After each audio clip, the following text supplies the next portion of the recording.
¿Cómo están? Buenos días, bienvenidos a Agenda Económica, edición AM, 8 de la mañana con un minuto. Estamos comenzando otra revisión de noticias en este día martes. Gracias por acompañarnos, último día del mes de octubre, el 31, y comenzamos de inmediato nuestra revisión de noticias con los temas más importantes. Estos son nuestros titulares. Así adelantamos los asuntos que estaremos revisando en unos minutos más. Vamos a profundizar en una nota que hemos preparado para hoy en lo que está pasando con el precio del dólar, que ayer tuvo una caída muy fuerte, más de 20 pesos, y llegó a los 907 en el mercado local después de los anuncios que hiciera el Banco Central al cierre de la semana pasada. Recordemos que el día jueves el banco, en la reunión de política monetaria, no solo anuncia una reducción en la baja y una baja, en la tasa de interés de referencia, sino también una serie de medidas que impactaban directamente en el tipo de cambio, en la circulación de dólares en el mercado local. Pues bien, esas medidas se internalizaron en el mercado, en el precio, el día de ayer. Y esta baja bien fuerte, algunos analistas de mercado proyectan que podría llevarlo incluso por debajo de los 900 pesos en el corto plazo. Ya les contamos más también en unos minutos sobre esto. La aerolínea LATAM sigue repuntando en el mercado local e internacional. Esta vez se entregó los resultados correspondientes al tercer trimestre del año y aumenta sus ganancias. Lo hizo de manera bien sustantiva, en más de 230 millones de dólares solo en el tercer trimestre. Utilidades que le permiten ir dejando atrás un 2022 que fue bien complicado. Recordarán ustedes que estuvo en un proceso de reorganización, se declaró en quiebra ante el regulador norteamericano, donde también cotiza, y esta es una buena señal de que la compañía está despegando definitivamente tras un proceso de reestructuración que ha sido muy doloroso. Ya les contamos más sobre los números que dejó el reporte de LATAM el día de ayer. Y la investigación sobre las casas de apuesta en nuestro país tiene varios flancos abiertos. Hace poco la Corte Suprema, en un fallo bien contundente, las declaró ilegales, pero ayer supimos que el Ministerio Público decidió archivar las querellas que se habían presentado en contra de estas casas de apuesta online debido a falta de antecedentes. Falta por conocer todavía cuál es la profundidad de esta decisión, qué cosas o a quiénes va a dejar de investigar, pero de todas maneras en la industria de los casinos online lo interpretan como una señal en su favor. Ya les contamos de los argumentos también sobre esto. Bueno, y en el proceso de reestructuración del sistema de salud que está viviendo nuestro país, la reforma a las ISAPRES en particular, ayer supimos de un antecedente también bien relevante porque la Corte Suprema finalmente rechazó los recursos que habían presentado las propias ISAPRES para anular los fallos relacionados a la prima GES. ¿Qué significa esto? Bueno, ratifica la Corte Suprema esta posición que ya ha mostrado hasta ahora respecto a la forma en la que ha venido operando el sistema y a las decisiones que había adoptado las ISAPRES hasta ahora, y de alguna manera le da cierto sustento también a algunos de los puntos que va a abordar la reforma en este sector. Ya les contamos sobre esta noticia en unos minutos. Y nos vamos a los mercados, veamos qué es lo que está pasando con las bolsas a esta hora de la mañana. Tenemos novedades desde Europa con un 0,92%. Está subiendo el Eurostoxx, el indicador que pondera varias bolsas a nivel europeo, mientras Londres está subiendo también, lo hacen 0,51% en una jornada de bastante más optimismo, pues el Nikkei más temprano en Japón también había cerrado al alza con una ganancia de 0,53% para el mercado asiático. Mientras tanto, el Hang Seng cae a esta hora 1,69%. Veamos qué fue lo que pasó ayer en el mercado local, revisemos los datos de la bolsa. También respecto al dólar, 907 fue el cierre para el tipo de cambio, ya les contábamos. Después de una fuerte caída, 5.433 puntos para el IPSA, el cierre de la bolsa local que sigue con esta tendencia bajista. Y la UF, en tanto, hoy día se va a cotizar en 36.388 pesos.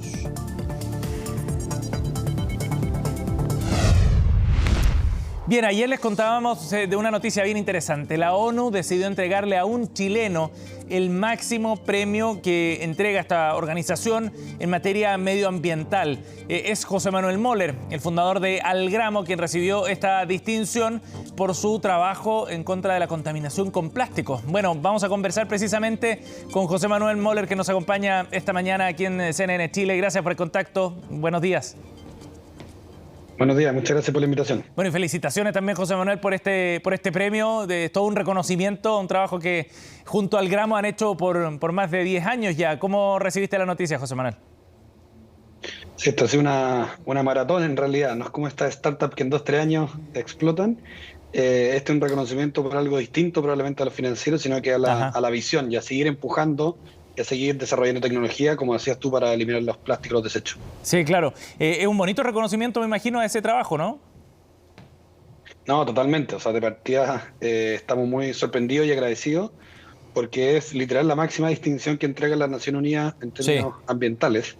Entonces, nada, estamos demasiado orgullosos, no solamente por el gramo, sino también por poner al país también en esta agenda, en este tema que es tan importante como la disminución de los desechos antes de que sea tarde. Sí, claro. José Manuel, y en ese sentido, ¿cómo lo interpretas tú? El hecho de que se les entregue este premio por un trabajo que han hecho desde una empresa. Algramo es una empresa.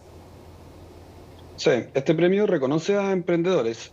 Hay como distintas categorías, creo que hay Sí. gobiernos, instituciones y emprendedores. Entonces es una categoría y de hecho es visión emprendedora la categoría que en el fondo están un poco reconociendo en mi caso. Ujú. Y como decía antes, yo creo que tiene que ver a reconocer como una trayectoria, porque en el gramo hemos probado de todo tipo de soluciones, en todo tipo de mercados, en pos de la reutilización. Entonces yo creo que hemos sido primero muchas veces en muchos ámbitos, muchas veces con resultados buenos, con otros no tan buenos. También hay cosas que hemos tenido que frenar, otras cosas que han crecido, y yo creo que ese atreverse a probar es parte de lo que se está reconociendo con este premio. Ajá.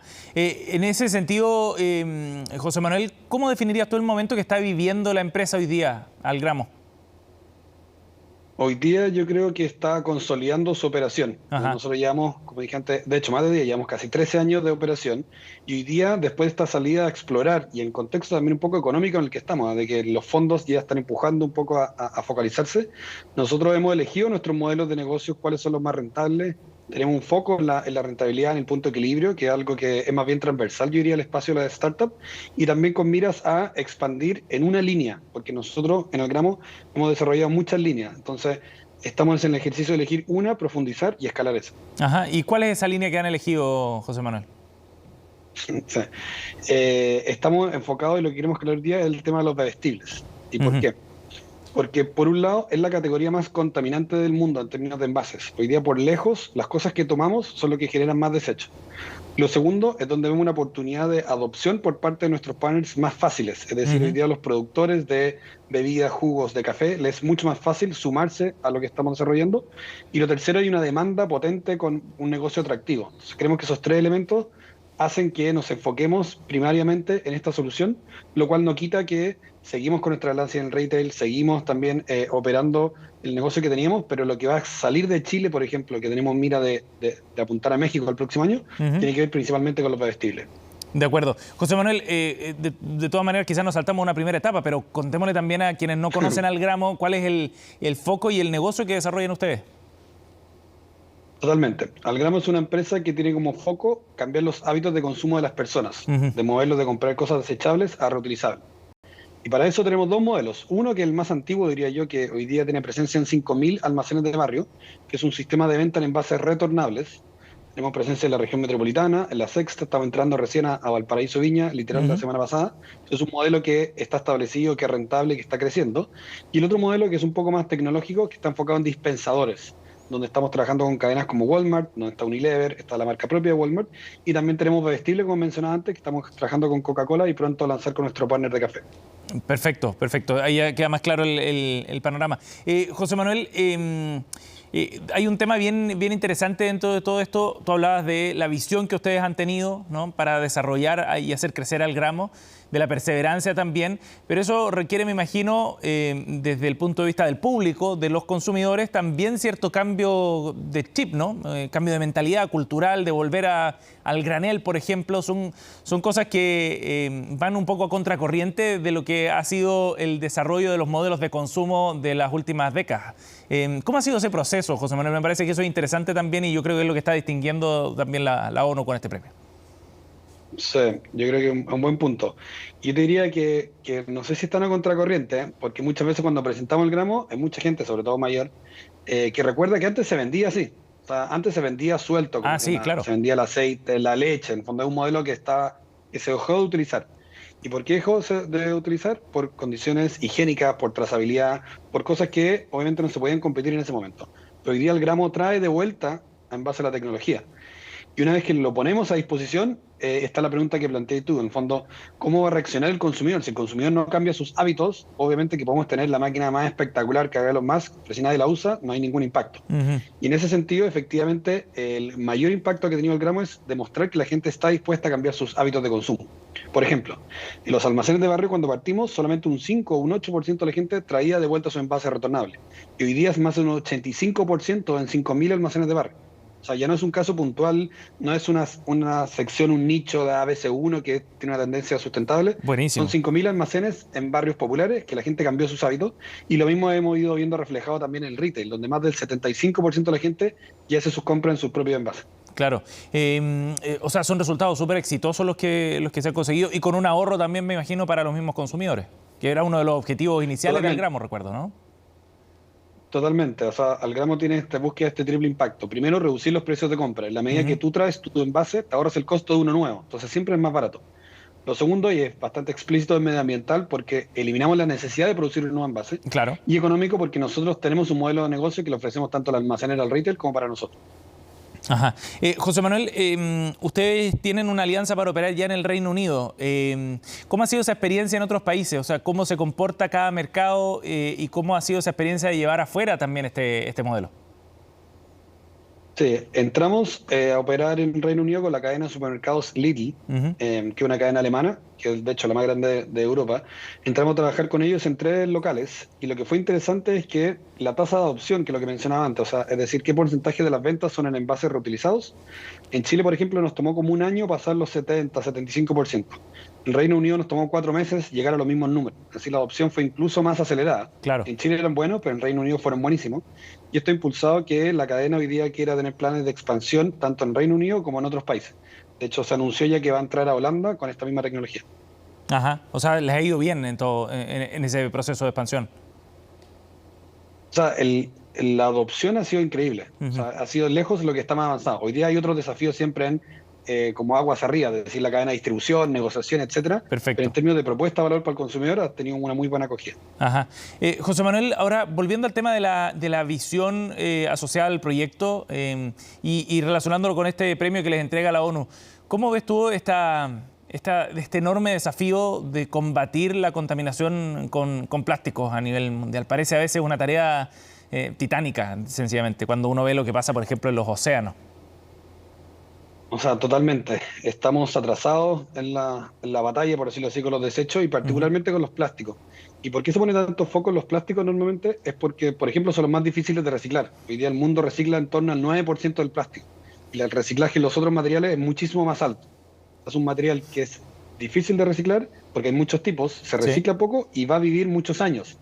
Entonces, hoy día efectivamente el desafío es gigante, pero eso con mayor razón hace que haya un llamado de atención a buscar más soluciones y a implementar este tipo de búsqueda, que no solamente tiene que venir del mundo del emprendimiento, sino que va a empezar la regulación, sobre todo va a empezar a obligar a las grandes marcas a implementar este tipo de cosas. Ajá. ¿Y tú crees que basta solamente con cambios, digamos, desde el punto de vista del mercado solamente para poder generar en la magnitud que se requiere este cambio de consumo de plástico? Yo creo que tienen que converger distintas cosas. Uno, tiene que haber un marco regulatorio que obligue a las empresas a hacer esto. Esto, y hay que ser súper honestos, no va a ocurrir por buena voluntad de las empresas, sino que tiene que haber un marco regulatorio que empuje a las empresas, como fueron los sellos de alimentos o la regulación en azúcar. Hay que empujar a la industria que se mueva en esta dirección. Eso es uno. Por otro lado, tiene que haber un grupo de soluciones o emprendedores y emprendedoras que propongan y que resuelvan hoy día problemas que las grandes empresas no tienen la capacidad de resolver. Y también tiene que haber un mercado de capitales que vaya a apoyar ese emprendimiento. O sea, porque podemos tener la mejor idea del mundo, pero si no hay capital para aguantar el desarrollo y para poder escalar, es imposible implementar. Entonces yo creo que esas 3 áreas tienen que converger para que esto pueda ser exitoso. De acuerdo. José Manuel, lo último, ¿cuáles son los planes ahora para el gramo después de este premio también? Y me imagino que es un incentivo súper importante para seguir creciendo. Que por un lado, el modelo de almacenes de barrio ya estamos saliendo oficialmente fuera de la región metropolitana, que es algo que nos había tomado un buen tiempo. Hoy día estamos entrando oficialmente a la 5ª región, a la 6ª región, con el modelo retornable. por el lado de los bebestibles, estamos entrando por primera vez al mundo corporativo, es decir, todo lo que ocurre en las oficinas del café y bebidas, que ojalá no nos generen desechos, que son términos geográficos en Chile. Y además estamos empezando a adelantar las conversaciones para entrar a México, no solamente porque es un mercado relevante en términos de volumen, sino que muchos de nuestros inversionistas son mexicanos y nos quieren llevar también a operar allá. Buenas noticias entonces para que siga creciendo al gramo en otras partes también. José Manuel, gracias por la conversación, felicitaciones de nuevo por el premio a ti y a todo el equipo. Muchas gracias por la invitación. Chao, José Manuel. 8:17. Ya estamos de vuelta, seguimos con Agenda Económica, 8 de la mañana con 20 minutos. Hablábamos del precio del dólar al comienzo de nuestro programa, que ayer tuvo una baja bien notable, más de 20 pesos cayó el tipo de cambio acá en Chile, cerró 907 pesos, después de los anuncios que hiciera el Banco Central respecto a una serie de medidas que en la práctica lo que hacen es aumentar la disponibilidad de dólares en el mercado. Esas señales fueron las que internalizó el mercado del tipo de cambio ayer en nuestro país. ¿Cuáles fueron los factores y hacia dónde se encamina además el tipo de cambio? Orlando Silva reportó este tema. Pocas veces se esperaba con tanta seguridad que el dólar bajara como lo hizo este lunes. Es que desde el jueves a las 6 de la tarde, cuando el Banco Central informó dos medidas que impactaron de lleno el tipo de cambio, todo el mercado sabía que la divisa bajaría desde muy temprano. Y vaya que lo hizo. Los 906 con Cabrió fue una caída de 27 pesos respecto al cierre de la semana pasada, aunque finalmente subió a 907. De todas formas, es el menor valor de la moneda desde principios de mes. Desde agosto de 2023 a la fecha hemos visto un alza sostenida en el precio del dólar en Chile, desde 840 hasta los máximos anuales en 953, basada básicamente en tres factores. El primero tiene que ver con la caída del cobre en dicho periodo de tiempo cercana al 9%, la segunda con un mayor valor, con un alza del dólar en el mundo aproximadamente del 8%, y también por el proceso de recorte de tasa de política monetaria por parte del Banco Central en Chile, que hace que el peso pierda atractivo frente al dólar y por ende que el dólar en Chile tienda a subir. El Banco Central, de forma inédita para una reunión de política monetaria, actuó por dos caminos. Uno fue bajar la tasa de interés menos de lo esperado para disminuir el impacto que el diferencial de tasas con Estados Unidos ha provocado en el peso chileno. Si allá se sigue subiendo la tasa y acá se baja, eso provoca un dólar más alto. De hecho, el miércoles será la próxima reunión de la Fed. Por ahora, la probabilidad de una mantención de la tasa de referencia en torno a un 5,5% se acerca al 100% de cara a este día miércoles. Por lo tanto, la debilidad del dólar podría hacerse presente durante las próximas jornadas y mantenerse en la misma línea de lo que hemos visto durante los últimos días. La otra vía fue suspender el programa de compra de dólares que el ente emisor comenzó en junio. Si bien la idea inicial era comprar 10.000 millones para acumular reservas, solo alcanzó a adquirir 3.680 millones al 26 de octubre, poco más de un tercio de lo proyectado. Es que si la divisa estaba subiendo, este programa del Banco Central exacerbó el fenómeno al sacar aún más dólares del mercado local. Ante el anuncio del Banco Central de terminar su programa de compra de dólares, el dólar en Chile podría tener alguna presión bajista durante los próximos días o semanas, tal como lo vimos hoy día lunes en la apertura, donde cayó aproximadamente 25 pesos. Sin embargo, también es importante destacar que el dólar seguirá su movimiento en función a sus fundamentales. El dólar depende principalmente de factores externos, como las tasas en Estados Unidos, el precio del cobre, la economía de los países desarrollados o eventos geopolíticos como el desatado en Medio Oriente. Por eso, la pregunta es si estas decisiones internas podrán lograr que el dólar siga bajando en el corto plazo. Si es que la Reserva Federal sube la tasa de interés o da señales de un nuevo incremento de tasas, deberíamos volver a ver un fortalecimiento del billete verde a nivel global, situación que por supuesto también generaría alzas del dólar en nuestro país, lo que apoyaría que esta caída tenga una duración bastante menor en términos de tiempo. Si es que el Banco Central de Estados Unidos, la propia Reserva Federal, no sube la tasa de interés y da señales de que no la va a subir de aquí a fin de año, claramente podríamos ver una presión bajista mayor precisamente en el dólar en nuestro país, que podría volver a cotizar bajo los 900 pesos. El 19 de diciembre será la última reunión del año para el Banco Central. Si decide repetir la baja de 50 puntos base o es menor, ayudará a que el dólar deje de subir. Eso sí, puede afectar otro fenómeno igual o más importante, la reactivación económica de Chile. Son las 8:24. Vamos a ir a otro tema para hablar de negocios ahora y de los resultados que entregó LATAM, la aerolínea LATAM, el día de ayer y que muestran cómo se sigue recuperando la empresa que el año pasado vivió un momento muy complejo. Recordemos que se sometió a un proceso de reorganización debido a una grave crisis financiera. Pues bien, todas las medidas que se adoptaron han ido dando resultados durante este año de manera bien sistemática. Ya en el segundo trimestre había logrado utilidades y ahora en el tercer trimestre estas crecieron. Llegaron a 232 millones de dólares de ganancias en el tercer trimestre. Ya entre abril y junio había registrado 145 millones de dólares, por lo tanto se mantiene este repunte y están dando resultados. En definitiva, las medidas bien dolorosas que tuvo que adoptar la empresa en este proceso de reestructuración. Dolorosas porque significó el despido de mucha gente también, un proceso de reestructuración que sabemos genera costos importantes a nivel humano también dentro de la misma compañía, pero han permitido, como decíamos, mantener la flote y ya en los primeros 9 meses del año las ganancias llegan a 499 millones de dólares. Comparémoslos con el mismo periodo del año 2022. En ese entonces se habían registrado pérdidas por 1.199 millones de dólares. O sea, el escenario ha cambiado de manera bien dramática hacia el tercer trimestre de este año y ratifican entonces la posibilidad de que la empresa siga adelante y siga operando en este proceso de reajuste. Además, los ingresos de la compañía también subieron, llegaron a 3.000 millones de dólares los ingresos solamente. Eso equivale a un salto respecto a lo que había pasado en el trimestre anterior. Los ingresos en ese entonces habían llegado a 2.600 millones de dólares. Hay un ingreso entonces que aumenta un 26% respecto al mismo periodo del año 2022. Desde la empresa celebraban estos resultados. Ayer el CFO de la TAM, Ramiro Alfonsín, decía que eran resultados muy sólidos, que han llegado a tener ingresos récord en el tercer trimestre y con buenos márgenes operacionales, dando así resultados los planes que se han ido adoptando desde el año pasado en el momento de este proceso de reestructuración.